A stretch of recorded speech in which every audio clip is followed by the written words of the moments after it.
मुझे अपनी अम्मी से वही शिकायत है जो मुझे आप सबसे शिकायत है। मुझे अपनी अम्मी से ये शिकायत है कि जब भी कढ़ी बनती है वो इतनी जल्दी क्यों ख़त्म हो जाती है, और जबकि मुझे बहुत लंबे अरसे तक ये कढ़ी खानी होती है, क्योंकि मैं तो कढ़ी लवर हूँ।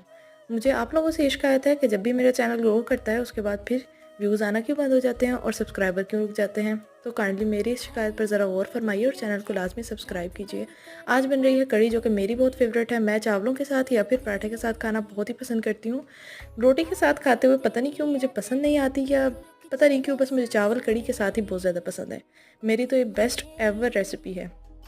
फुल रेसिपी आपको चैनल पर मिल जाएगी, कम्युनिटी पे मैं पोस्ट कर दूँगी ताकि आप वहाँ से भी देख सकते हैं। यार देख लो ना, क्या जाएगा आपका, थोड़े से व्यूज़ का मामला है, थोड़ा सा कंप्रोमाइज़ कर लें। चैनल को लाजमी सब्सक्राइब कर दें, वीडियोज़ को ज़्यादा से ज़्यादा शेयर करें और मेरे चैनल को मज़ीद ग्रो करने में मेरी हेल्प करें। तो मज़ेदार सी कढ़ी तैयार है, मैंने इसे बहुत इंजॉय किया। आप किस तरह से कढ़ी खाना पसंद करते हैं मुझे कमेंट बॉक्स में लाजमी बताइएगा।